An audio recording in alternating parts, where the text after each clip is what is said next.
Hi, let's continue with the loops. While programming with some language, the aim of your code will be simplifying some business. Maybe the most useful thing is iterating on something. I mean, you do the same thing over and over again based on some rule. For example, let's say you are calculating the salaries of all employees in your company. Maybe it is different in your company, but in my company, we always calculate the salaries one day before it is paid because there may be permissions, salary costs, or extras, whatever. So they are all recalculated in each month. We have more than 10,000 employees and we calculate all of their salaries in minutes. If we do that by hand, imagine how many days it will take by many people. Whatever, I won't talk about the benefits of programming, but I'm talking about the benefits of the loops. As I'm trying to explain, we calculate thousands of people with the same rule by using the loops. We just select them from the table and start iterating on a loop. In every turn, we calculate one employee's salary. There are three types of loops in PLSQL. In this lesson, I'm going to talk about the most basic one, which is the basic loops. Basic loops start iteration without any conditions and ends when you say it to end. The good part is you say when to finish. There is no limit. But with this way, you can create an infinite loop. The program decides to finish while looping. This is important because sometimes you may not know where to finish looping. For example, you are searching an employee in a list. You need to finish when you find it. You can find in the first iteration or in 10th or maybe in the last. You don't know. In other loops, you know where to finish your loop. But basic loops do not know where to finish. So you need to be careful while creating this loop. You need to handle finish conditions. Okay, now let's run into some technical details. Our loops start with loop keyword. We do not put any semicolon or colon in here. After loop keyword, we write our code. Then we write our exit keyword. We can either write exit alone or write with a condition. If we write it alone, there will be only one iteration. Because when the program faces with the exit keyword, since there is no condition, it will immediately end the loop. If you write a condition with when keyword, it will loop until the condition is satisfied. In here, we need to be careful. What if this condition is never satisfied? You will get into an infinite loop. An infinite loop is one of the worst things in programming. If you stack into an infinite loop, you need to kill your session to get rid of this deadlock. But killing your session is a really bad thing too. All the things you have done will be rolled back. That means all will gone. You may have updated billions of records, maybe for hours. It's possible you may face that kind of things in a real work. So you need to handle this bug. You need to be sure that your condition will be satisfied in a time. You can either use some conditions like x is greater than 10, or you can use Oracle's predefined functions like no data found, etc., which returns true all false values. I will show you these functions. You don't need to write exit statement alone.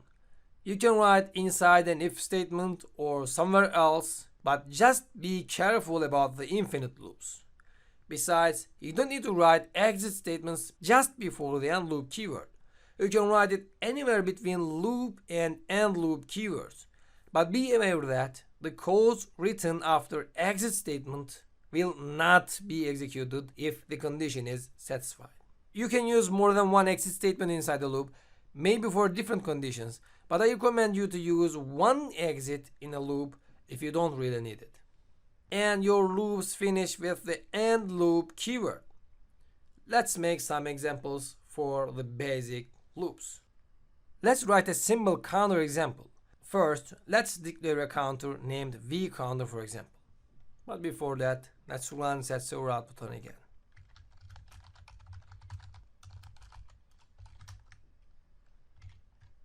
Now let's declare our counter named vCounter, for example.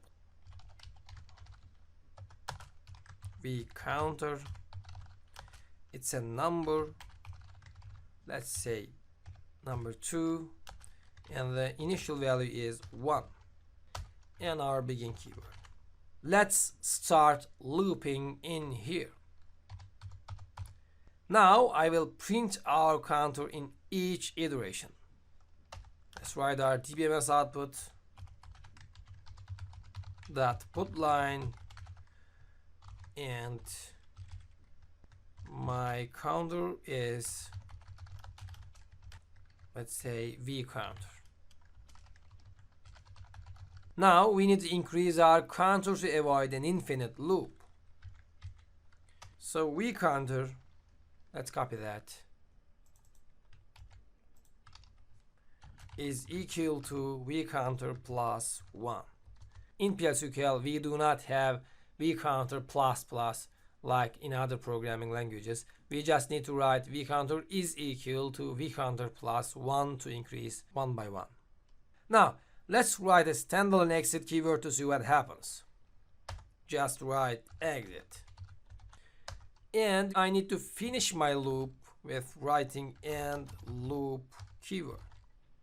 And I will finish my begin block with writing end. Now let's run our code.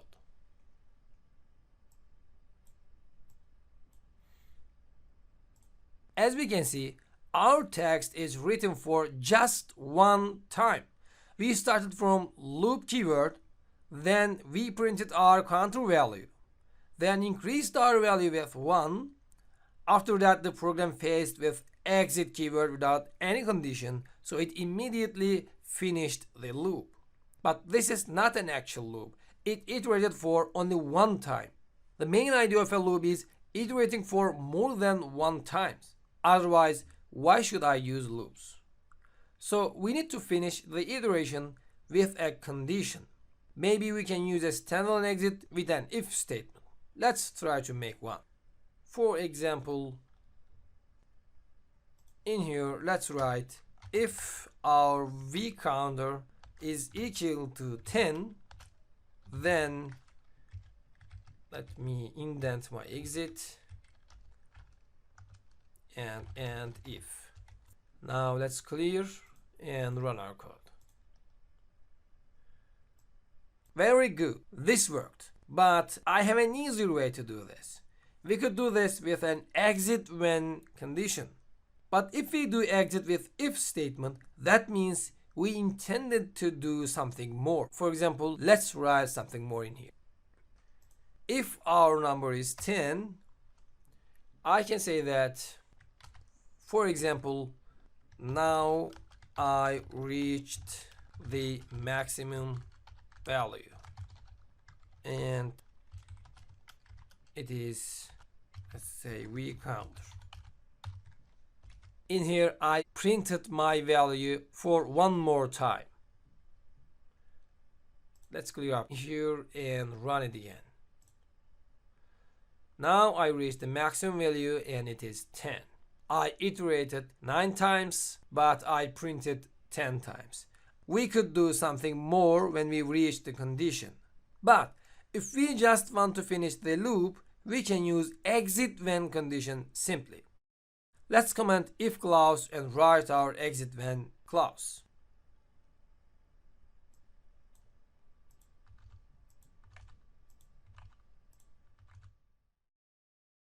And in here I write exit when v counter is equal to 10. Let's run that now.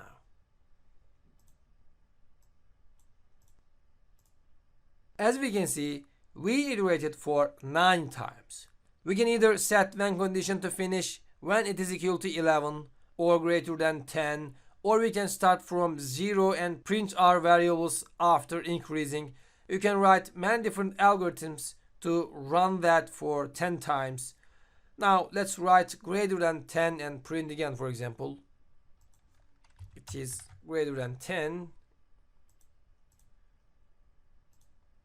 Yes, now we print our variable up to 10. Alright, that's all for basic loops, I think. The rest is your business. It's up to you now. You can write any logic inside your basic loops. The usage is very simple and powerful. So this is the end of basic loops lesson. See you in our next lessons.